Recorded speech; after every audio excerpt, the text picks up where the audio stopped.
지난주에 다 하지 못했던 23장부터 나오는 이야기를 잠깐만 좀 언급을 했으면 합니다.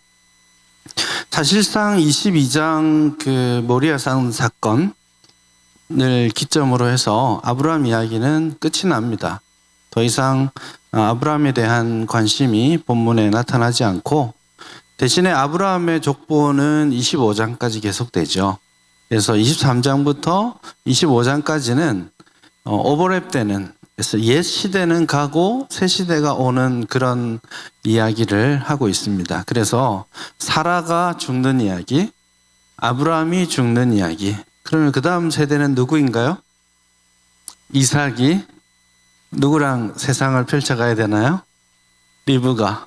그러니까 이삭이 리브가를 만나는 이야기, 이런 것들이 25장까지의 이야기입니다. 그래서 이 장면들을 전체적으로 대충 우리가 그 드라마나 이런 거에서 본다면 어떤 이미지냐면 여러분 그 아역들이 어른들하고 이렇게 딱 체인지 되는 거 있잖아요. 그 순간 갑자기 이 뺑뺑이 도는 그 회전목마 싹 해가 탔는데 까르르 웃으면서 가는데 갑자기 호호호 하는 아가씨가 나오고, 어린 장금이가 막 뛰어갔는데 갑자기 다 큰 장금이가 나타난다든지, 그렇게 화면이 샥 전환되는 부분 있죠. 그런 부분입니다. 그래서 아브람과 사라의 이야기에서 이삭과 리브가 이야기로 샥 전환되는 그런 부분입니다. 이 전환점이 어디냐 하면 24장이죠. 리브가를 만나는 이 장면이 그런 전환점을 알려주는 것입니다. 그 전에 이제 23장에 나오는 이 사라, 어머니의 죽음에 대한 기사를 오늘 성경이 이야기하고 있습니다. 근데 여자가 죽은 이야기가 이렇게 길게 보통 안 나옵니다. 이게 도대체 어떤 중요성을 가지고 있기 때문에 이 사라의 죽음을 이렇게 강조할까, 이런 생각을 하면서 본문을 볼 필요가 있는데, 이 사라의 죽음이라는 것은 사실 죄송하지만 본문 자체에 있어서 사라의 죽음 자체가 크게 관심이 없습니다. 그래서 23장을 보면 사라가 죽었다 하는 이야기를 하고 마지막에 사라를 장사 지냈다 하는 이야기만 하고 있고, 그 가운데 대부분의 이야기를 이 사라가 죽었다라는 이 모티프가 하나 이제 소위 건수가 생기는 바람에 이것을 가지고 이제 아브라함이 무엇을 원하는가가 오히려 더 많이 강조되고 있습니다. 어쩌면 이제 사라에 대한 일종의 마지막 선물을 이제 준비하고 있다, 이렇게도 볼 수 있겠고요. 그러나 더 중요하게는 이제 하나님께 약속을 받았던 한 세대가 끝이 나잖아요. 근데 끝이 나는데 이 하나님의 약속하고는 이미 너무 많은 차이가 있습니다. 현실은 약속을 받은 지가 60년이 지났습니다. 그런데 아이 하나 나와 있습니다. 하나님의 약속은 무엇입니까? 해변의 모래알 같이, 하늘의 별과 같이 주시겠다고 했는데 딸랑 하나, 더 이상 더 나올 가능성도 없고 그렇습니다. 그러니 도대체 하나님의 약속은 뭐죠? 이런 질문이 듭니다. 땅도 마찬가지입니다. 60년이 지나서 사랑하는 아내가 죽었습니다. 장사를 지내야 될 거 아닙니까? 장사를 지내려고 보니까 땅 한 평이 없네요. 아내를 장사 지낼 땅 한 평이 없는 겁니다. 아니, 하나님 60년 전에 절더러 여기 다 걸어보라고 하셨잖아요. 동서남북 네가 밟는 모든 땅 다 내가 줄 거야 했는데, 아내를 묻을 땅이 한 평 없다니요. 이게 무슨 말입니까? 이렇게 된 겁니다. 그렇게 해서 사실 23장은 아브라함이 아내를 장사 지내는 이야기 같지만 하나님의 약속이 이루어질 것인가 하는 것에 대한 중요한 출발점을 제공해 줍니다. 어쨌든 한 명은 나왔죠. 아들 하나는 생겼잖아요. 약속의 자녀. 그런데 땅 한 평도 있어야 되지 않겠습니까? 사람이 지금 죽어서 한 세대가 지나가고 있는데, 그러니까 아브라함은 지금 영원히 아내를 자신의 땅에서 안식시키기 위해서 땅을 살려고 합니다. 여기서 구입하게 된 땅이 바로 막벨라 굴이죠. 이 땅은 오고 오는 세대 동안 이스라엘 백성들에게 어떤 신앙 고백으로 자리하냐면, 하나님께서 약속하신 그 땅을 주신다. 지금은 가지고 있지 않지만, 지금은 우리가 애굽 땅에서 종살이하고 있지만, 지금은 여차저차해서 애굽 땅으로 이렇게 피난 와 있는 상황, 별거 아닌 상황이지만, 저기 막벨라 굴을 봐라. 저 땅은 하나님이 우리에게 주신 땅이고 그 증거가 막벨라 굴이다. 그렇게 이야기하죠. 그래서 조상들로부터, 아브라함으로부터 약속의 흐름을 따르는 모든 사람들이 지금 이 막벨라 굴에 묻히고 있죠. 그래서 야곱이 나중에 죽을 때에 어떻게 고백합니까? 나 여기에 묻지 말고, 애굽 땅에 나를 묻지 말고 반드시 내 할아버지, 내 아버지 계시는 그곳에 나를 묻어라. 너 꼭 그건 지켜야 된다. 그렇게 이야기하죠. 그래서 야곱이 죽으면서 나를 거기 장사 지내달라고 한 것은 그냥 고향 땅으로 돌아가고 싶어가 아니라 신앙 고백입니다. 나는 지금 여기서 죽지만 내 세대를 넘어서 하나님의 약속은 반드시 이루어질 것을 고백하는 것이죠. 그 믿음을 본따서 요셉은 귀찮게 나 데리고 가지 말고 곧 하나님이 데려가실 거니까 그때 가져가, 그냥. 그렇게 고백을 하면서 끝이 나죠. 바로 그것입니다. 그래서 이 막벨라 굴을 사기 위해서 되게 노력을 많이 합니다. 안 팔려고 하고, 이야기를 이렇게 보면 안 팔려고 하는 사람과 꼭 사겠다는 사람 사이에 왔다 갔다 줄다리기를 합니다. 근데 아브라함이 되게 땅값을 많이 쳐줍니다. 막벨라 굴과 주변의 땅을 하기 위해서 400세겔이라는 거금을 투자합니다. 사실 예를 들어서 사무엘서에 보면 다윗이 모리아산 그 아라우나의 타작마당을 사죠. 성전을 지으려고. 그거 50세겔 줬거든요. 그러니까 400세겔을 주고 이 땅을 산다라는 것은 굉장한 일입니다. 그럼에도 불구하고 아브라함은 지금 영원히 안식할 수 있는 하나님이 보장해 주시는 땅을 가지기를 간절히 원하고 있는 것이죠. 그것을 아내에게 선물하고 싶은 것입니다. 그래서 이 막벨라 굴을 사는 이 이야기가 지금 창세기 23장에 들어있는 기본적인 이유는 그냥 자연스럽게 아내가 죽었다라는 이야기를 하는 것이 아니라 하나님이 약속하신 땅에 대한 약속이 드디어 이루어지기 시작했다. 이것을 기점으로 하나님의 신실하심이 오고 오는 세대 동안 그 땅을 차지할 수 있는 은혜로 나타나게 될 것이다 하는 것을 알려주죠. 그것이 23장의 이야기고, 24장은 이제 리브가를 만나는 이야기인데, 처음에 시작할 때 보면 아브라함의 늙은 노종을 붙잡고 내 아들의 아내를 이곳에서 찾지 말고 거기 가서 데려와라 하고 바단 아람으로 사람을 보내는 그런 이야기인데, 아브라함의 노종이 출발을 하죠. 가서 이삭의 아내인 리브가를 찾고 돌아와서 아브라함에게 가나요? 누구를 만납니까? 딱 돌아올 때 이삭을 만나죠. 이삭을 만납니다. 이게 오버랩 되는 겁니다. 아브라함이 보냈는데 돌아올 때 보니까 이삭이 맞이하고 있죠. 그래서 아브라함의 시대가 리브가를 데리고 옴으로써 이삭의 시대로 전환되었다는 것을 본문이 이야기하는 것이죠. 그것이 24장의 기본적인 목적이라고 할 수 있습니다. 네, 거기에 보면 이제 여러 가지 그 아브라함의 노종의 기도에 대한 이야기도 나오고, 우리가 고민해 봐야 됩니다. 아브라함의 노종의 기도가 우리가 교회 안에서 꽤 많이 우리가 좀 하나님의 뜻을 알고 싶을 때 하는 패턴으로 자리 잡아 있습니다. 그리고 이 기도가 또 어디에 연결되냐면 기드온이 그 하나님의 뜻을 확인하기 위해서 양털을 가지고 하나님을 테스트하죠.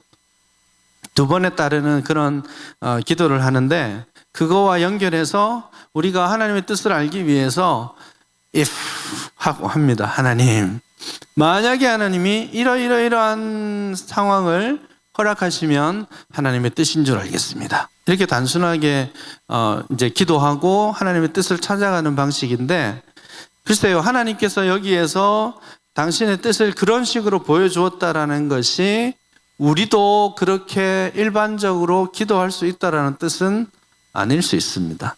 그래서 그것은 좀 더 종합적인 관점에서 봐야 되는데, 저는 개인적으로 이렇게 하나님의 뜻을 찾는 방법에 대해서 동의하지 않습니다. 특히 신약시대에 우리는 하나님의 성령이 우리 안에 계시기 때문에 하나님, 만약에 이러이러한 상황이 벌어지면 하나님의 뜻인 줄 알겠습니다. 근데 이렇게 잘못 가면 하나님의 뜻이 아닌 줄 알겠습니다. 이거 대단히 위험할 수 있습니다. 그래서 막 사업을 했는데 잘 됐어요. 그럼 우리는 무슨 생각을 하냐면 하나님의 뜻이었나 보다라고 생각합니다. 근데 사업을 했는데 망했습니다. 그러면 우리가 언뜻 생각하기를 하나님의 뜻이 아닌가 봐. 뭐 잘못됐나 봐. 이렇게 생각하는데 사업이 잘 되고 망하고 자체가 하나님의 뜻과 상관없습니다. 그렇죠? 사업이 안 됐는데 알고 봤더니 그 다음 페이지에서 더 나은 상황을 만나기도 하고 그 다음 페이지에서 뜻하지 않았던 하나님의 은혜를 경험하기도 하고, 그래서 결국 하나님의 뜻은 뒤돌아보면서 이것이 하나님의 뜻이었군요. 감사합니다. 그렇게 고백하는 것이죠. 그런 신앙생활의 패턴을 찾아야 되는데, 이제 이 본문을 가지고 그렇게 기도하시는 분들이 좀 있더라고요. 그래서 막 저희 교회 청년들 중에서도 뭐 아내를, 남편을 기대하면서 하나님 하면서 이상한 제목들까지 넣어가지고 하더라고요. 하나님, 저희 남편은 B형이 아니기를 바라고 어쩌고 저쩌고 막 기도하는데 제가 뒤통수를 탁 때리고 싶은 순간이 있습니다. 너나 잘해라. 그런 순간이 있죠. 그래서 하나님의 뜻을 이런 식으로 찾아가지 않았으면 좋겠어요. 그래서 막 저희 교회에서, 저희 집에서 새벽 기도를 저희 교회를 갑니다. 이제 랜드길로 쭉 오다 보면 제가 새벽에 오다 보면 이렇게 빨간 불이 11개가 나옵니다. 근데 어떤 날은 한 5, 6번 새벽인데도 걸리는 날이 있고 어떤 날은 한 번도 안 걸리는 순간이 있어요. 괜히 기분이 좋습니다. 그날은 오늘은 하나님이 나를 형통하게 하시려나? 이런 생각이 잠깐 들 때가 있어요. 그러면 이거 아니죠. 그렇게 하나님이 우리한테 그런 식으로 사인을 주시는 것은 아니죠. 그래서 조심하셔야 될 부분입니다. 그러나 적어도 아브라함의 노종의 연약한 기도와 요청에도 불구하고 하나님께서는 당신의 뜻을 이루어 가십니다. 우리가 어떻게 그걸 알 수 있냐면 이 노종이 거의 한 달에 걸려서 그곳에 가서 어디에서 기도를 합니까? 아내감을 찾으러 왔잖아요. 근데 이 노종이 우물가에서 기도하죠. 이제 만나겠구나 하는 기대치가 생기는 겁니다. 그래서 우물가라고 하는 그 소위 말하는 전형 장면이 우리에게는 이미 사인으로 들어와 있기 때문에 만나겠구나 하는 기대치를 합니다. 근데 더 놀라운 것은 말입니다. 이 리브가가 대단한 여자입니다. 생각해 보십시오. 오늘날 물 기르러 갔는데 이상한 할아버지가 와서 물을 달라고 하는데 그냥 물만 탁 준 게 아니고 그 약대들 한 10마리 된다니까 엄청난, 여러분 약대가 물을 많이 먹습니다. 엄청난 물을 제공해야 합니다. 근데 여자가 우물에서 물을 길면 얼마나 많이 길겠습니까? 근데 이걸 한두 번 길었다는 뜻이 아닙니다. 근데 여러분 또 오해하시면 안 되는데 우물이 어떻게 생겼냐면 어떻게 생겼어요? 여러분 아시는 우물 이렇게 돼 있고 두레박 딱 내리면 딱 올리고 그러면 안 되는 거예요. 이 동네가 어느 동네예요? 한국 조선시대인가요? 두레박 내리게? 이 동네는 그런 우물이 있는 곳이 아니에요. 이 우물들은 되게 입구가 작고 밑으로 타고 내려가서 물이 귀한 곳이기 때문에 물은 공동 관리되고, 그리고 나중에 보면 이제 야곱이 라헬 만나고 할 때 보면 우물 뚜껑이 있잖아요. 이렇게 덮어놓고 아무나 못 들어가게 돼 있습니다. 그러니까 우리처럼 이렇게 우물을 이렇게 해서 물을 계속 준 게 아니고 계속 계단을 타고 내려가서 물을 떠서 올라와서 함부로 아무나 들어가는 데가 아니거든요. 그러니까 어떻게 보면 땀을 뻘뻘 흘리면서 굉장히 수고로 일한 것입니다. 이 리브가의 아주 적극적인 기질이 거기에 드러납니다. 그리고 나서 그날 밤에 갑자기 이 할아버지가 너 시집 가야 돼. 우리 주인 아들하고 당신하고 결혼하기로 그러려고 내가 여기 왔어요. 이렇게 이야기를 하자 하고 그 다음날 아침에 이 종이 아주 센스 없게 그 밤에 그렇게 자고는 아침에 갑시다 이렇게 하는 거예요. 깜짝 놀랄 일이죠. 그러니까 삼촌 저 오빠도 지금 어떻게 이렇게 보내냐 이러는데 누가 간다고 했어요? 리브가가 간다 그랬죠. 대단한 일입니다. 그래서 리브가가 지금 자기의 본토 친척 아비집을 떠나는 그런 이야기죠. 그래서 리브가의 결단은 아브라함의 결단에 견줄 만큼 영원히 다시 못 볼 길을 가죠. 아버지를 오빠를 다 뒤로 하고 떠나는 위대한 그런 결단을 합니다. 그래서 어떤 여성 학자분이신데 한국분이 논문을 쓰면서 책으로도 나왔어요. 26장을 책으로 쓴 그분이 있는데 그분이 책 제목을 이렇게 했습니다. 아브라함과 이삭과 야곱의 하나님, 이렇게 하면 좋았을 텐데 아브라함과 리브가와 야곱의 하나님, 이렇게 표현을 했습니다.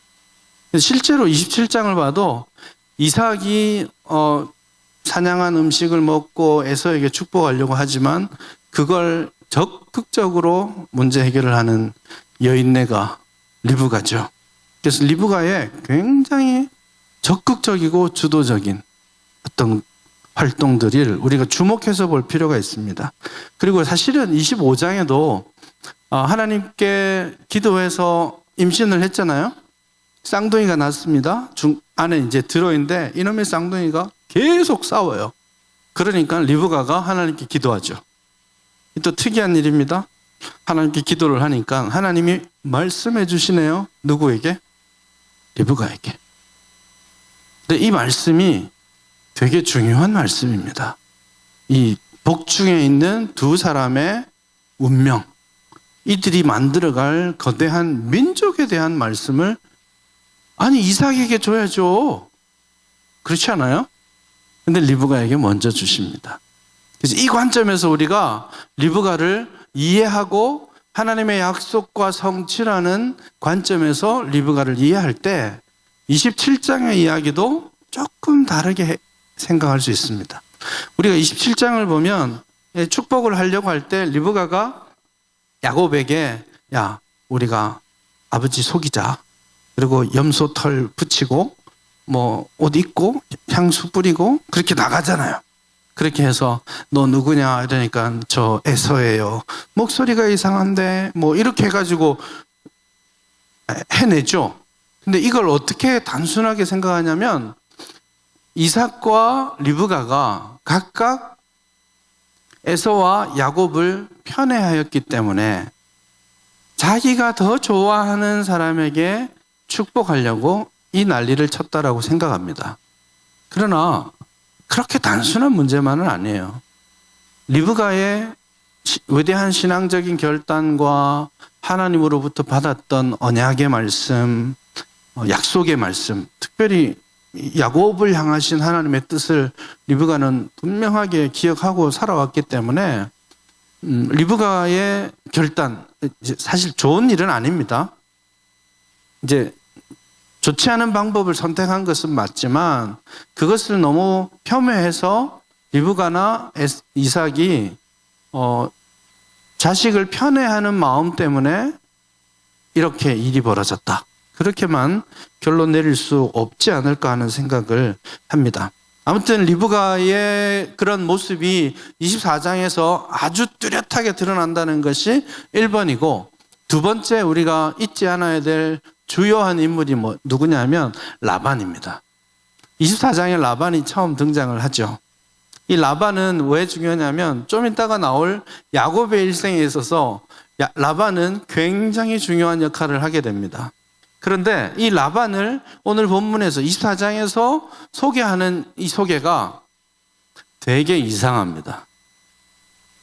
이 라반의 모습이 본문의 뉘앙스를 따라가다 보면 라반은 물질에 눈이 먼 사람입니다. 그래서 리브가가 저녁에 물 뜨러 갔다가 막 집에 왔는데 이상한 걸 달고 왔어요. 보석을 달고 온 거죠. 그러니까 라반이 눈이 휘둥그레집니다. 깜짝 놀라서 라반이 어떻게 했냐면 어디야? 하고는 냅다 달려갑니다. 그리고 이 할아버지를 상전 모시듯이 다 깍듯하게 모시고 옵니다. 와보니까 이 할아버지가 리무진을 글쎄 10대나 다 끌고 왔어요. 야, 이 집안 보통 집안이 아니죠. 낙타를 그때 10마리나 끌고 다닌다는 건 보통이 아니거든요. 우리로 치면 긴 리무진 10대를 막 그냥 쫙 달고 온 거예요. 그리고 막 보석들도 들고 오고 난리가 났으니까 야, 이거 오늘 한몫할 수 있겠다 하는 생각으로 극진하게 대접을 합니다. 이 라반의 모습이 여기에 들어 있습니다. 그리고는 이 와가지고는 리브가 때문에 아버지에게도 라반에게도 막 선물하고 너무너무 좋았어요. 이 버릇이 100년 후에 또 나타납니다. 29장에 라헬이 갑자기 뛰어옵니다. 어디에서? 우물가에서 막 뛰어와서는 아버지!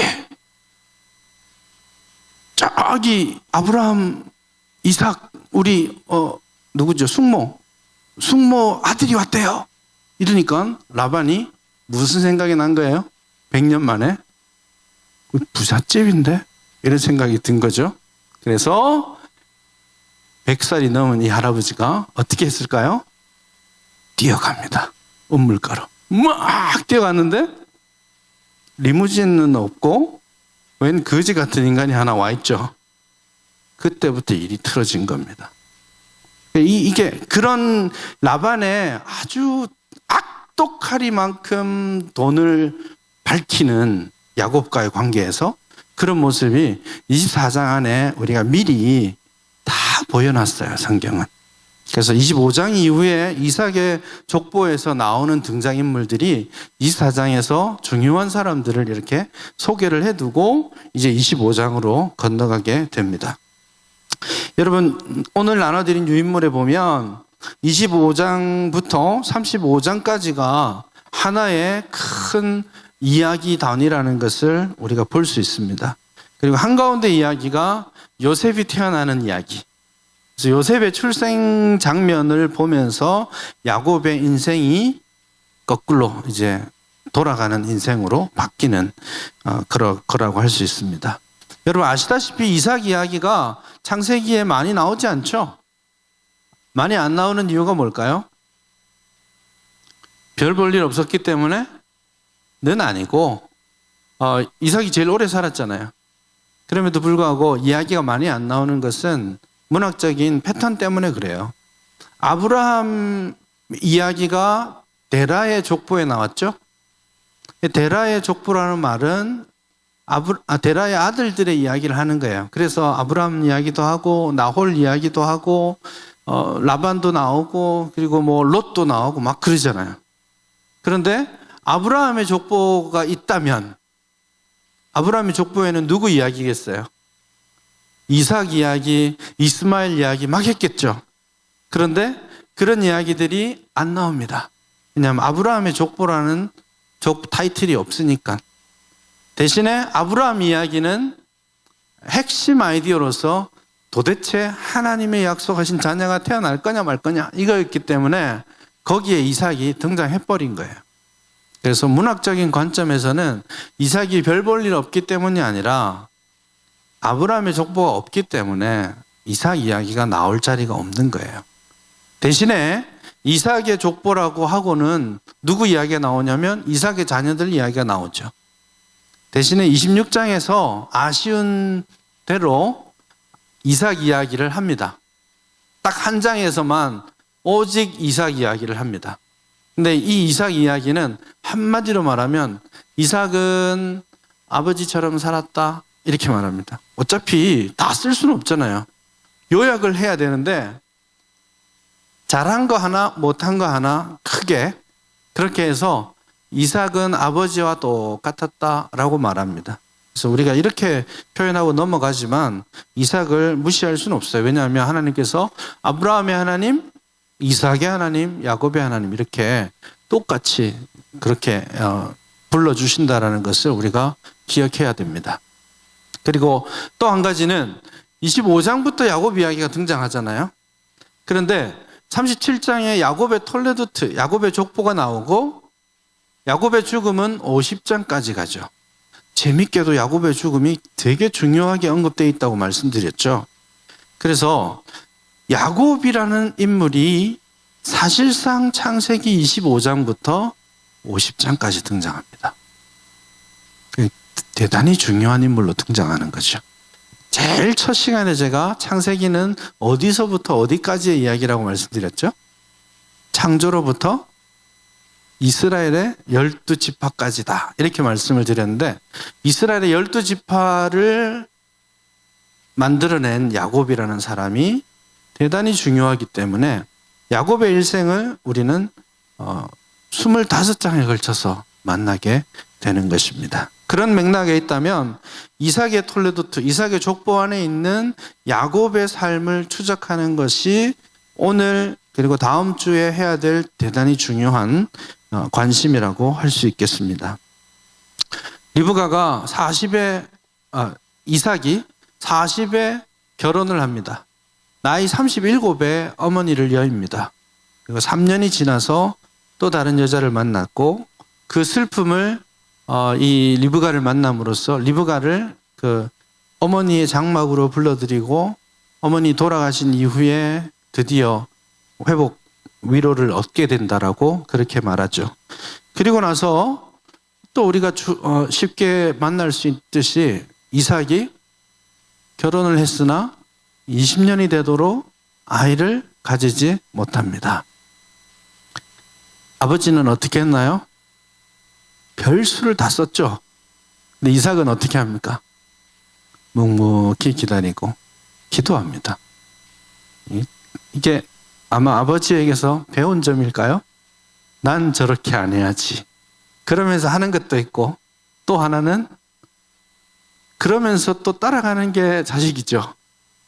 아빠 잔소리하는 거 너무 싫어 하고는 알고 봤더니 나중에 자기 자녀들한테 막 똑같이 잔소리하는 것처럼 난 저렇게 안 해야지 하고 아빠처럼 하지 않고 기도하는 것은 좋은 일이었고 그러나 이제 26장에 나오듯이 아내 여동생 사건처럼 아버지가 했던 것을 그대로 답습하는 좋지 못한 모습도 가지고 있습니다. 그래서 잘했으나 못했으나 이삭은 아버지처럼 살았다.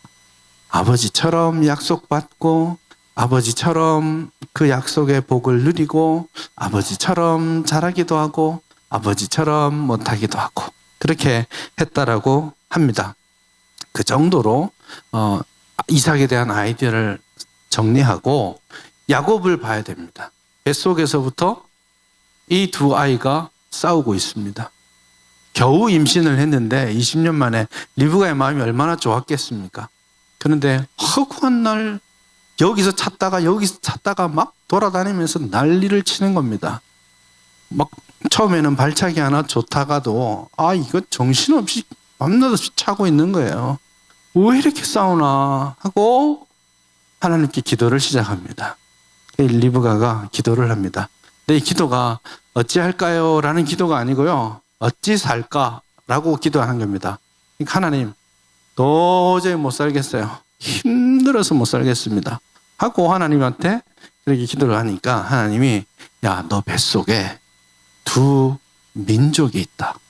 큰 민족이 나올 건데 하나 더 알려주십니다.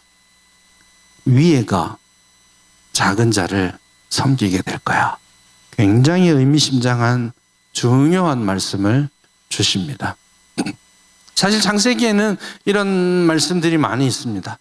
출애굽기부터 나오는, 그러니까 모세율법에는 첫째보다 둘째를 우선시하는 것이 금지되어 있습니다. 그러나 창세기 안에는 첫째보다 둘째가 나은 이야기가 굉장히 많아요.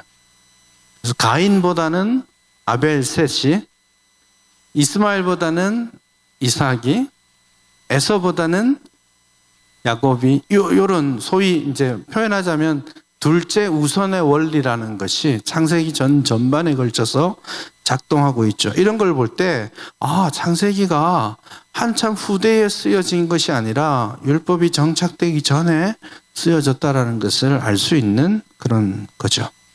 어쨌든 이 하나님의 약속의 관점에서 보면 먼저 태어나는 것이 장자권을 가지는 것이 중요합니다.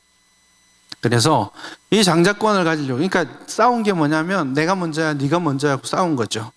1차 이 다툼에서는 누가 이겼습니까? 에서가 이겼습니다. 그래서 에서가 탁 나왔는데 둘째가 끝까지 포기하지 않고 발꿈치를 딱 잡고 같이 나옵니다. 마지막까지 노력한 거예요. 근데 안 됐습니다. 이 발꿈치를 잡았다. 이것이 야곱이라는 뜻으로 이해가 되는데, 이것이 빼앗는 자, 약탈하는 자, 속이는 자, 이런 컨셉이 거기에 들어 있습니다. 발꿈치를 잡고 나왔는데 이 삶이 그겁니다. 야곱의 삶이 약탈하고 빼앗아야 되는 숙명을 가지고 태어났습니다. 왜냐하면 약속은 받아야 되는데 자기가 순서가 밀렸죠. 그러니 포기해야 되나요? 그렇지 않은 거예요. 자기한테는. 그걸 어쨌든지 하나님의 약속과 하나님의 복을 받고 싶은 거죠. 그렇게 해서 이 두 번째 전투를 면밀하게 준비를 합니다. 그래서 형이 다 커서 두 번째 이제 2라운드가 시작되는데, 형이 밖에 나가서 배가 한참 고플 걸 예상하고 미리 죽을 끓여서 냄새를 쫙 풍기고, 형, 장자권 그거 뭐 별거 있어? 나한테 팔어. 배고프잖아. 내가 맛있는 거 해줄게. 그렇게 해서 장자권을 가로챕니다. 사실 그렇게 해서 장자권이 주어지는 건 아니죠. 이게 머리 쓰고 해봐야 돼요. 사실은 그런 것 때문에 되는 것이 아닌데, 야곱이 어려서부터 속이고 약탈하는 게 습관이 되어 있는 겁니다. 그렇게 해서 장자권을 받습니다. 근데 더 중요한 건 뭐냐면, 야곱의 그런 열정과 노력, 못났어요.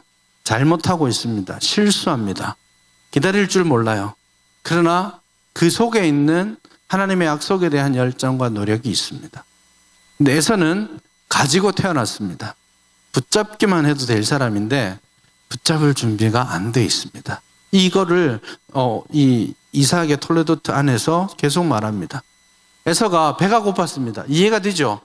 그걸 이게 뭐라고 말로 그냥 너 해라 하고 밥 먹으면 되는 건데, 그것을 성경은 어떻게 표현하고 있냐면 장자권을 가볍게 여겼기 때문이다. 그렇게 말합니다. 그래서 그런 모습을 표현하기 위해서 25장 말미에서는 이런 성경 내러티브 같은 경우는 동사가 있으면 동사에 대한 설명들을 하잖아요. 나는 갔다 이렇게만 말하지 않고 언제 어디로 해서 갔다 이렇게 표현하잖아요. 그렇게 하나의 센텐스가 되는데 25장 34절을 보면 이렇게 됩니다. 에서가 먹었고 마셨고 일어났고 갔다. 가볍게 여겼기 때문이다. 하나님의 장자권을. 이렇게 돼 있어요. 그래서 동사를 막 연달아 표현하고 있죠. 이게 성경에서 그런 식으로 표현할 때 어떤 이미지가 들어있냐면 긴박하게 흘러가고 있는 그런 이미지를 전달합니다. 이런 게 자주 나와요, 보면. 그래서 에서가 장자권을 포기하는 데 있어서 조금의 주저함도 없었다라는 것을 그렇게 표현했어요. 25장 34절을 보면. 그리고 나서 그 이유는 장자권을 가볍게 여겼기 때문이다. 그렇게 말하죠. 그것이 25장의 이야기고, 우리가 26장에 나오는 그 아내 여동생 이야기는 넘어가도 될 것 같아요. 그렇죠? 우리가 예전에 지난주까지 소위 전형 장면 이야기가 나왔잖아요. 이걸 한번 이제 여러분들이 집에서 읽어보시면 읽으시는 거 맞죠? 제가 이렇게 고생해서 써놓는데 한 번은 읽고 버려주세요. 한번 읽어보시면 특별히 12장, 20장, 26장, 지금 26장을 읽는데 26장을 12장과 20장의 맥락 가운데서 같이 읽어가시면 돼요. 그래서 거기에 나오는 캐릭터들이 어떻게 바뀌어가고 있는지, 하나님은 12장에는 어땠고 20장에는 어땠고 지금 26장은 어떤지, 이방 왕은 지금 어떻게 변하고 있는지 그렇게 한번 주목해서 읽어보시면 좋을 것 같습니다. 그 26장을 딱 빼고 나면 25장에서 장자권을 팔았죠. 27장에서 이제는 하나님의 축복을 가로챌 때가 된 것이죠. 그래서 야곱이 엄마랑 결탁을 해서 하나님의 복을 빼앗는 이야기입니다. 지금 여러분 계속 말하고 있는 것들이 복이죠. 그래서 지금 야곱 이야기의 핵심 아이디어는 축복이라는 데 있습니다. 생각해 보세요. 세 가지 주제가 있었죠. 아브라함에게 주신 세 가지 약속이 있었습니다. 첫째가 후손. 누굽니까? 나왔죠. 그러니까 후손이 있을까 없을까를 고민할 필요가 없습니다. 26장 내용을 볼 때에 지금 이삭은 이미 땅에서 일정한 복을 누리기 시작합니다. 그래서 땅에서 농사를 지었는데 100배씩 수확이 일어나고 그러죠. 그래서 땅을 차지하는 것에 대한 하나님의 약속의 성취도 보고 있습니다. 근데 이제 축복에 대한, 하나님의 복에 대한 말씀들을 더 해야 되는데 그 이야기가 야곱 이야기 안에 가득 들어있는 거죠. 특별히 25장, 26장, 27장, 28장 다 그겁니다. 그래서 이 하나님의 약속의 관점에서 볼 때 25장에서 이 시작되는 야곱의 내러티브는 복에 있습니다. 25장에는 복이란 말이 많이 나오지 않는데 25장에 나오는 중요한 키워드가 뭐냐면 장자권입니다. 그렇죠? 장자권은 히브리 말로 표현하자면 요거는 이제 발음이 필요하기 때문에 제가 말씀을 드릴게요. 히브리 말로 하면 베로카 이겁니다. 장자권이라는 말이. 근데 복은 히브리 말로 하면 베라카 이겁니다. 똑같죠? 거의 비슷하죠? 언어 유희라고 하는데 25장도 26장도 27장도 베로카든 베라카든 계속해서 이 복에 대한 이야기를 합니다. 그래서 언어적으로도 25장부터 지속적으로 하나님의 복을 어떻게 받을 것이냐, 하나님의 복은 과연 이루어질 것이냐 이런 이야기를 합니다. 그런데 에서는 탈락해야 될 거 아니에요. 근데 에서의 탈락의 이유가 26장에서부터 계속해서 나오고 있는데 25장에서 첫 번째 탈락하는 이유가 뭐냐면 하나님이 주신 장자권에 대한 가볍게 여김이라고 했고 26장 말미에 보면 에서가 장가가는 이야기를 합니다. 아니 동생은 장가도 못 가는데 에서는 몇 번이고 장가를 가잖아요. 나이 40이 되어서 장가를 갔는데 누구랑 결혼하나요? 가나안 여자랑 결혼합니다. 그리고 그 가나안 여인과의 결혼에 대해서 성경은 이삭과 리브가가 그것을 대단히 걱정했더라고 표현합니다. 이게 하나님의 약속과 관련이 있거든요. 그래서 그렇게 이야기를 하고 28장 6절 이하에 보면 또 결혼하는 이야기가 나옵니다. 동생은 도망치고 그 도망친 사이에 딱 생각해 보니까 결혼을 다시 해야 되겠다라고 생각을 해서 결혼을 합니다. 누구랑 했냐면 이번에는 이스마엘의 후손이랑 결혼을 합니다. 이제는 좀 더 가까워졌죠. 그러나 사실은 이스마엘의 후손이든 가나안의 후손이든 약속의 관점에서 본다면 앞으로 저들을 이 땅에서 몰아내야 될 종족들이거든요. 섞이면 안 되는 것이죠. 그래서 지금 에서가 잘 보이기 위해서 하는 모든 행동들이 이미 하나님의 눈에서는 멀어져 가는 행동들이라는 것을 보여줍니다. 그걸 미리 보여주고 그 한가운데 에서와 야곱이 하나님의 복을 아버지로부터 받는 그런 이야기를 27장에서 하고 있습니다. 여러분들이 아마 많이 알고 계시는 그런 내용이죠. 사기를 쳤습니다. 자세히 하진 않을게요. 그래서 약속을 축복을 받아냅니다. 여러분, 그래 족장들의 축복을 단순하게 장자권의 문제라든지 더 잘 먹고 잘 살 거야라는 그런 관점에서 이해하시면 곤란합니다. 사실 그렇게만 본다면 아버지가 야곱에게 실수로 복을 줬잖아요. 그리고 에서 형이 와가지고 큰아들이 와서 나한테도 좀 주세요 하고 울고불고 막 대성통곡을 하면 또 주면 되죠. 까짓것 복인데 너 해라 하고 주면 되는데 이삭이 못 주죠. 왜냐하면 이것이 족장들이 주는 이 복이라는 것이 단순히 이 땅에서 잘 먹고 잘 살아라는 그냥 덕담이 아니라 하나님의 약속의 통로의 역할들을 하기 때문에 그런 것입니다. 우리는 이미 에서가 어떻게 하나님의 약속에서 멀어지고 있는지를 결혼 이야기, 팥죽 사건 이야기 이런 것들을 통해서 알고 있습니다. 드러난 것이 편애하나 이런 느낌으로 드러났겠지만 사실 하나님의 약속의 관점에서 보면 25장서부터 이미 사인을 계속 줘왔습니다. 미숙하지만 약속에 대한 헌신과 열정을 가지고 있는 야곱과 권리를 가졌으나 그것을 가볍게 여기는 에서, 그 사이에서 하나님께서 누구를 선택할 거냐, 그것이죠. 여러분, 이삭이 속아서 복을 줬습니다. 이상하지 않아요? 히브리서 11장 20절을 보면 20절, 21절, 22절 여기를 보면 이 이삭, 야곱, 요셉의 믿음을 한 절씩 인생을 요약합니다. 믿음으로 이삭은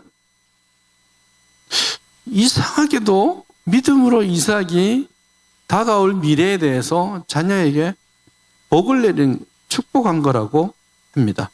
이삭의 믿음의 순간들이 많이 있지만 믿음으로 복을 선언한 것이 이삭의 믿음의 절정이다 이렇게 말하는데 오늘 27장을 보면 이삭이 명백하게 속아서 복을 내린 거잖아요.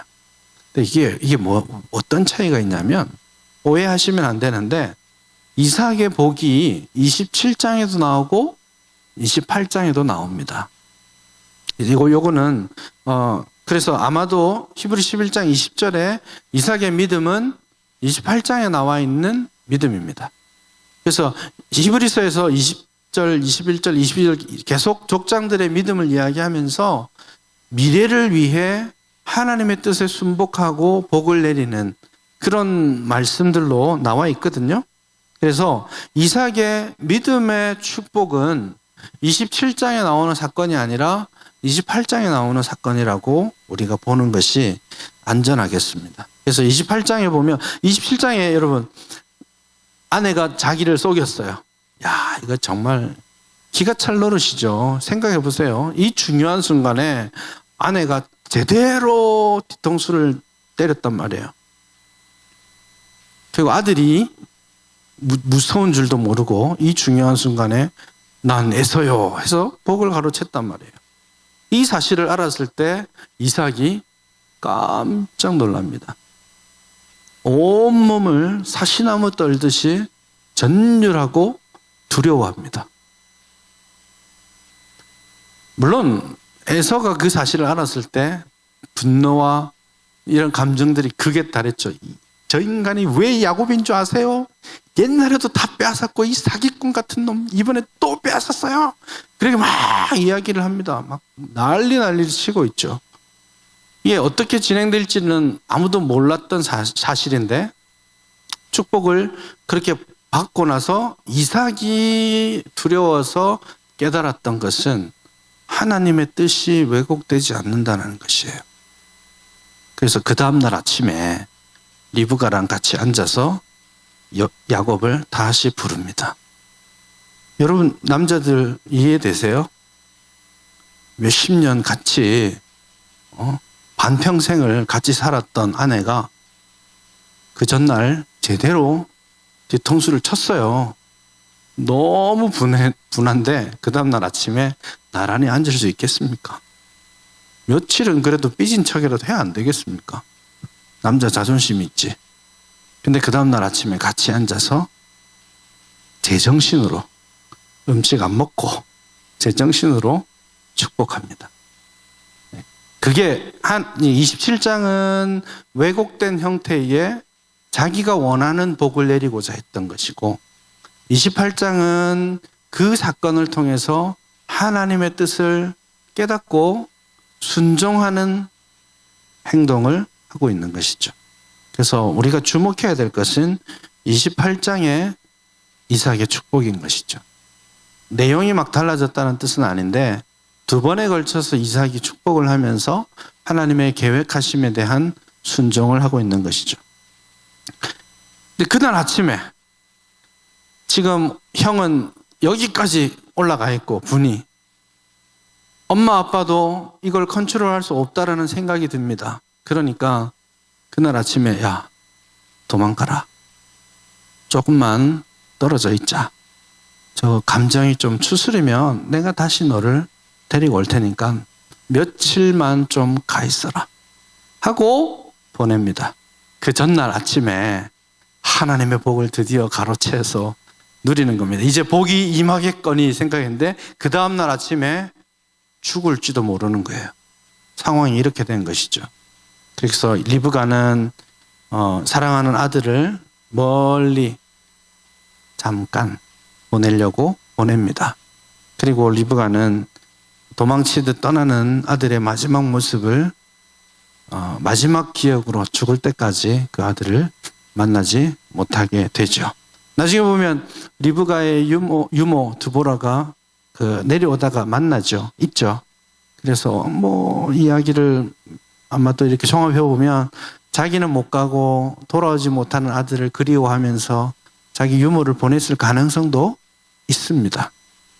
어쨌든 그것이 사실 리브가가 언제 몇 살에 죽었고 이런 이야기 전혀 안 나오거든요.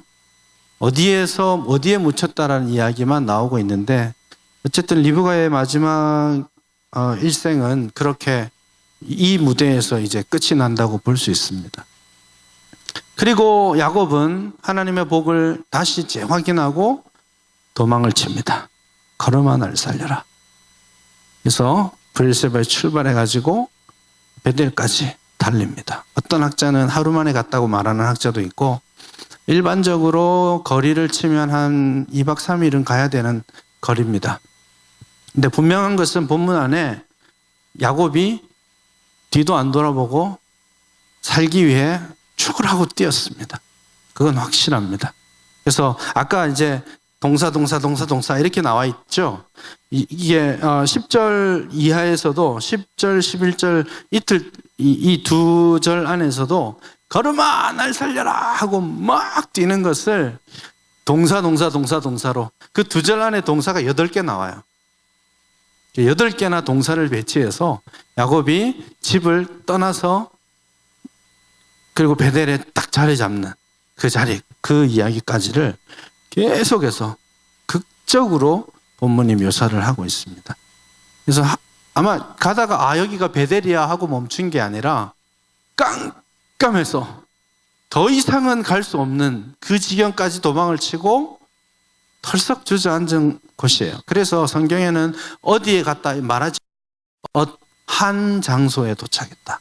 모르는 거예요. 어딘지도 막 도망쳤는데 요즘은 조명도 있고 있지만 예전에는 딱 해지고 나면 땡이지 않습니까?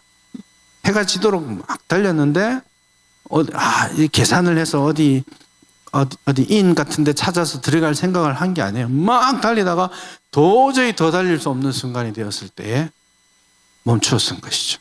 절박함입니다. 뒤에서 형이 쫓아오면 어떡해요? 차라리 아버지 집에 있으면 어머니 옆에 앉아 있으면 안 죽을 수 있잖아요.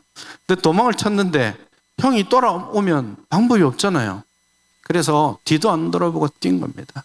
그 밤에 무슨 생각했겠습니까? 참, 인생 참.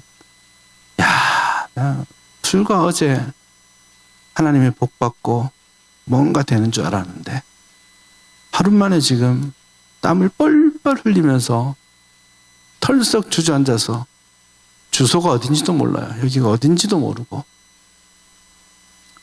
아무도 돕는 사람 없고 누구라도 만나면 도움을 청할 것 같죠. 그런 데서는 안 만나는 게 좋습니다. 짐승을 만나도 안 되고 사람 만나면 더 위험해요. 그렇지 않습니까? 깜깜한데 사람이 제일 무서워요, 사실은. 그러니 그 순간에 잠을 잘 수 있겠습니까? 외로움, 절망, 인생이 완전히 어그러져 있고 도대체 하나님의 복은 무엇입니까? 이런 질문을 하고 그러나 누워서 자자니 맹수라도 와서 건드리면 난 그날 아침에 일어날 수 없거든요. 두려움으로 가득한 그 밤에 꿈을 꿉니다. 깜짝 놀랄. 그래서 10절, 11절이 동사 8개라고 했죠. 12절, 13절은 동사가 하나도 없습니다. 대신에 그 임박함을 표현하는 문법적으로 치면 분사형이 계속 나옵니다. 그리고 감탄사가 계속 나와요. 꿈에 본 것이 깜짝 놀랄 일이거든요. 꿈에 딱 봤는데 제일 처음에 뭘 봤습니까? 사닥다리가 하늘 끝까지 연결이 되어 있습니다. 신기한 일이죠. 그래서 꿈에 그것을 보고 야곱이 우와 사닥다리 봐! 이렇게 감탄사를 처음 했습니다. 우리가 아는 사닥다리 아니에요. maybe. 우리가 가지고 있는 사닥다리는 어떤 거예요? 일자로 이렇게 올라가는 거죠. 여러분 일자로 하늘 끝까지 올라간다고 생각해 보세요. 야 그건 고문이죠. 계단 같은 형태입니다. 여기서 계단처럼 쭉 이렇게 오르락 내리락 할 수 있도록 에스컬레이터처럼 그렇게 쭉 돼 있는데 되게 신기한 장면을 보고 우와 하고 놀랐는데 두 번째 더 놀랐습니다. 하나님의 사자들이 오르락 내려가요. 깜짝 놀랐죠. 그래서 하늘 끝까지 다 있는데 거기서 하나님의 천사들이 오르락 내리락 하면서 자기에게 왔다 갔다 해요.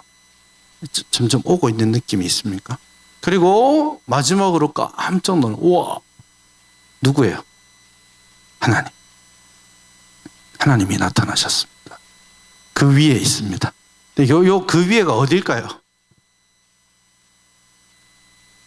어딜까요? 자, 사닥다리가 있습니다. 천사들이 왔다 갔다 합니다. 하나님이 그 위에서 야곱아 하고 부르십니다. 그 위에는 어딜까요? 사닥다리 위에요? 이제 above it, on it 이렇게 할 수 있는데 그 it가 사닥다리라고 치면 사닥다리 꼭대기에 있는 거죠. 근데 여러분 사닥다리 꼭대기에 있으면 하나님이 가까이 계시는 거예요? 보이기는 합니까? 하나님이 야곱아 부르시는 건 어떻게 부르셔야 돼요? 야곱아 하고 부르시는 거예요? 지금 사닥다리가 끝까지 있고 천사들이 내려왔다 갔다 하고 있고 하나님의 등장하시는 거거든요. 그러니까 여러분 공포영화에 보면 긴 복도에서 귀신이 여고 괴담에 나오는 저 끝에서 쿵쿵쿵 하고 여기까지 딱 오는 거 있죠.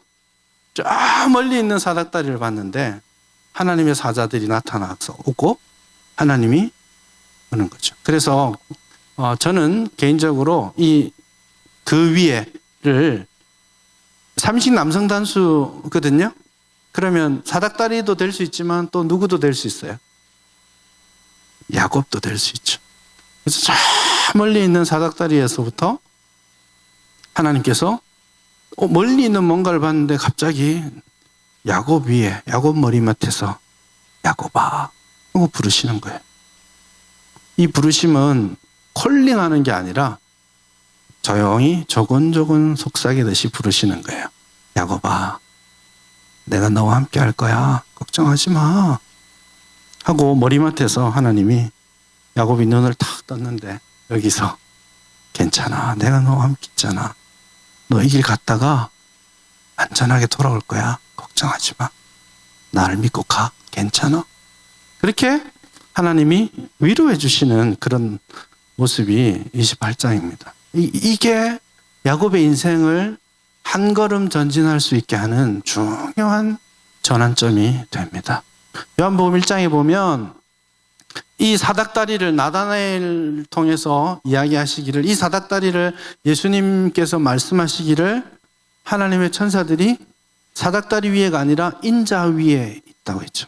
하늘과 땅을 연결하는 사닥다리가 이제는 사다리가 아니라 예수님이시죠. 이 사닥다리는 더 이상 위험하지도 끊어지지도 않을 연결 포인트가 되는 것이죠. 그런 맥락에서 요한복음이 예수님 자신이 하나님과 우리 사이에 중보자가 되실 것을 바로 이 장면을 가지고 말씀을 해주시는 거죠. 걸음아 날 살려라고 도망쳤어요. 아침에 일어나니까 와, 하나님 여기 계셨다 하고 고백을 하고 기름을 붓죠. 여러분 기름을 어떻게 챙겨왔을까요? 기름 뭘까요?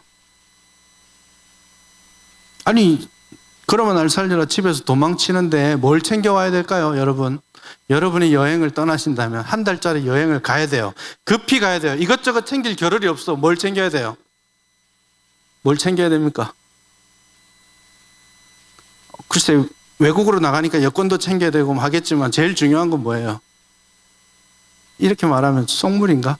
돈 챙겨야 될 거 아니에요. 가다가 밥도 사 먹어야 되고 여관에도 자야 되고 한데 돈을 챙겨야 될 거 아니에요. 그게 기름이죠. 옛날에는 동전이 있었던 게 아니잖아요. 지폐 들고 다니던 시대가 아니거든요. 그래서 가장 값어치 있는 돈이 될 만한 물건이 그거죠. 그래서 자기 살려고 들고 왔던 것들을 거기다 쏟아내고 떠납니다. 아침에. 29장에서 야곱이 걸어갔을까요? 뛰어갔을까요? 지금 28장까지는 뛰어왔죠. 왜요? 살아보려고. 두려워서 뛰었습니다. 29장부터는 이제 그런 두려움이 사라졌으니까 어떻게 했을까요? 뛰었습니다. 왜요? 좋아서. 그 중요한 변화입니다. 야곱이 그날 하나님을 만난 게 자신의 불안한 미래에 대한 굉장히 중요한 전환점이 된 것이죠. 그래서 야곱은 그 다음날 아침에 뜁니다. 그래서 29장 1절에 보면 그런 장면들이 대충 나와 있습니다. 옛날 성경에는 야곱이 발행하여 갔다 이렇게 돼 있는데 그게 뭐냐면 야곱이 계속 걸어갔다 이렇게만 표현하는 게 아니고 야곱이 자기의 발을 번쩍 집어 올려서 갔다 이런 뜻이에요. 굉장히 독특한 표현입니다. 그래서 야곱이 하나님을 만나고 나서 그 하나님의 약속의 말씀을 듣고 이제는 두려움이 아니라 함께 하실 하나님에 대한 기대를 가지고 뛰는 거죠.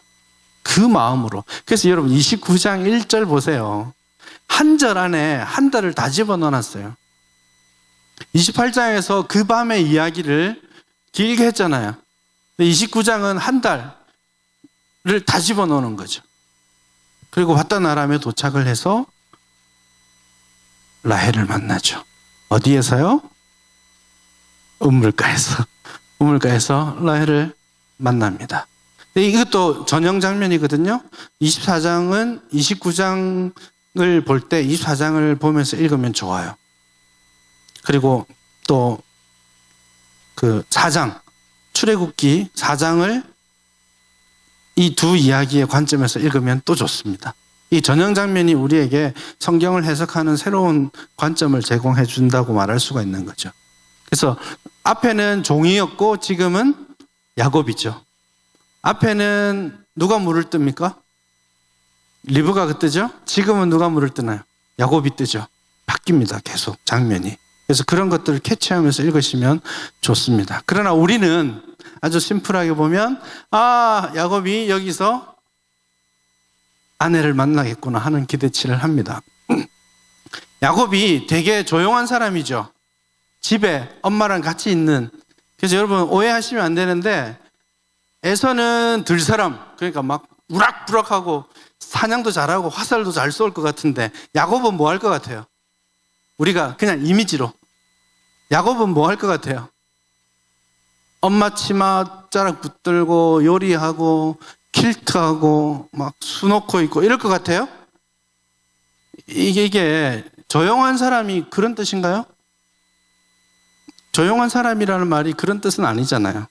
야곱이 대단히 액티브한 사람입니다. 29장을 보시면 딱 가서 야곱이 라헬이 오고 우물 뚜껑이 바위가 이렇게 있고 사람들 목동들 있고 하잖아요. 그 상황에 야 목동들아 이거 왜 안 옮기니 하고 하니까 목동들이 아 나중에 할래 하고 막 게으름 피우고 있잖아요. 그럴 때 라헬이 오니까 야곱이 갑자기 헐크가 되는 거예요. 으아 해서는 여자를 보면 힘이 나나 봐요. 한눈에 뿅 가는 여자를 보면 하늘의 별도 딸 것처럼 막 가서는 돌을 옮깁니다. 여러분 이 돌이 그냥 뭐 조약돌 몇 개가 아니고요. 큰 돌입니다. 혼자서 옮기지 못하도록 일부러 큰 돌을 두었습니다. 물 관리가 중요하기 때문에 아무나 몰래 와서 싹 할 수 없도록 그렇게 해놓은 거죠. 그래서 몇 명이 같이 모여서 같이 옮기고 그리고 나서 물을 하고 다시 같이 막아놔야 되는데, 야곱이 라헬을 보고는 그냥 힘이 막 불끈 솟아서 이 큰 돌, 2명 혹은 3명이 들어야 될 돌을 하고 옮겨놔요. 조용한 사람, 퀼트 하는 사람인가요? 그런 개념 아니에요. 마마보이라고 생각하시면 안 돼요. 어쨌든 야곱이 괴력을 그래서 유대 전통에 보면 야곱이 거인이라고 생각하는 사람들이 있어요. 80km인데 하루 만에 도착하잖아요. 베델까지. 80km 하루 만에 도착하려면 축지법을 써야 될 거 아니에요. 그렇죠. 그래서 유대인들의 전설 같은 데 보면 야곱이 거인이라고 나옵니다. 그래서 그 먼 거리를 성큼성큼 걸어서 가고 그 3명이 들어야 될 돌을 흑 하고 혼자 들어 올리고, 근데 굉장히 액티브하게 지금 야곱이 라헬을 만나는 것이죠. 그 첫 번째 만남이 라헬입니다. 두 번째 만남이 라반이겠죠. 사실 죄송하지만 레아는 여기 없습니다. 첫 번째 만남을 통해서 라헬이 굉장히 인상적인 만남을 가졌습니다. 그래서 28장에 우와 사다리, 우와 하나님의 사자, 우와 하나님 하고 감탄사 날렸잖아요. 그 똑같은 패턴을 29장에 오 라헬 하고 뿅 가는 이미지를 29장에 담아놨어요. 그래서 한 방에 그리고 라헬을 지고지순하게 사랑합니다. 7년을 7일같이. 이 여자 때문에 사실은 7년이 아니라 14년을 한 거죠. 말도 안 되는 사기꾼을 삼촌을 만난 거죠. 그래도 그걸 7일같이 나중에 마지막 순간까지 오직 라헬만을 내 아내라고 부릅니다. 그것 때문에 이제 그 레아의 자식들이 요셉도 버리고 난리 나는데, 그럼에도 불구하고 아무튼 라헬과의 만남은 대단히 독특한 만남이었다고 할 수 있고요. 그렇게 해서 라헬을 만나고 그리고 라반을 만납니다. 라반이 기대치가 있었죠. 부잣집 아들이었거든요. 그래서 달려와서 보니까 빈털털이에요. 그래서 라반이 되게 찜찜하게 되었던 일들을 다 듣고는 찜찜하게 그래 네가 내 조카가 맞구나 하고 받아들입니다. 표현에는 너가 참으로 나의 골육이로다 이렇게만 표현했는데 찜찜하게 받아들이고 한 달 먹고 지내게 합니다. 그리고 한 달 후에 야 네가 내 조카지만 그냥 꽁으로 네가 일하고 그렇게 있을 수는 없지 않겠니? 그래서 내가 월급 줄까? 이렇게 이야기를 합니다. 되게 좋은 이야기 같지만 이제 돈을 굴린 거예요. 지금까지는 조카로 있었지만 이제부터는 종살이 좀 해라고 말하는 거거든요.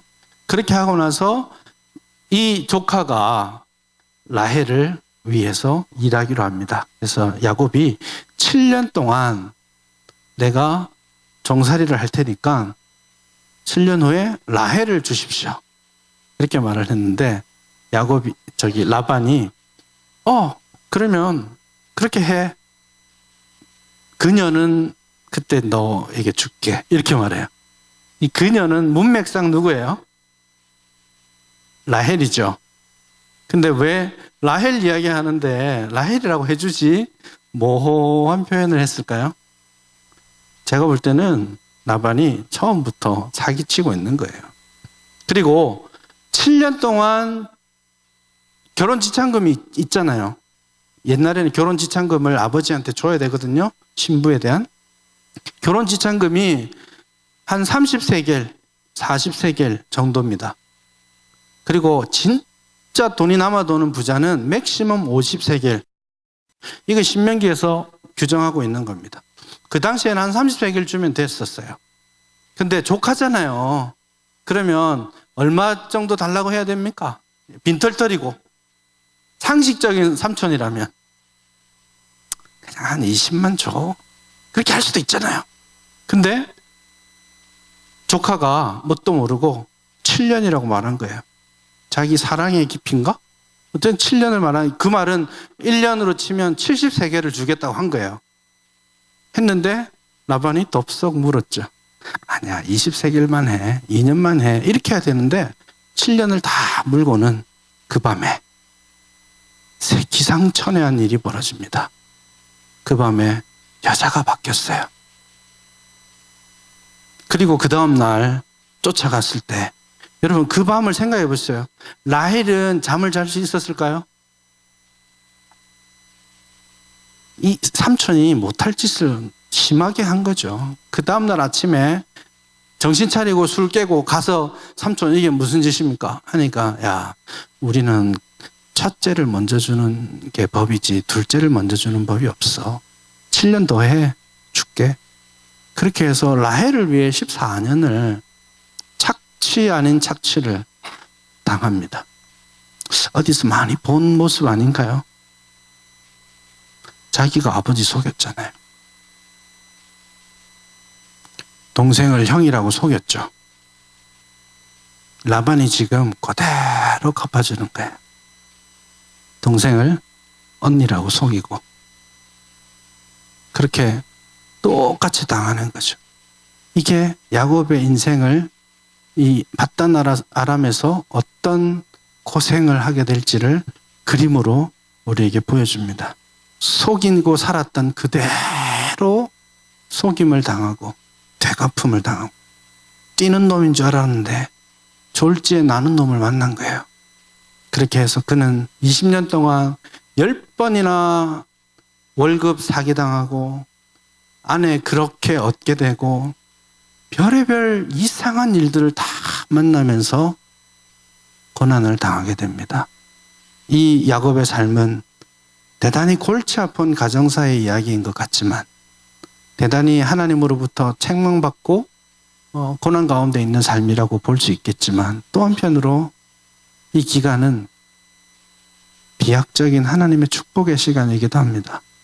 여러분 아주 깊은 골짜기에 있다고 생각할 때 그때를 우리는 고난 가운데 있을 때 그 고난이 피해가기를 없어지기를 기도하죠.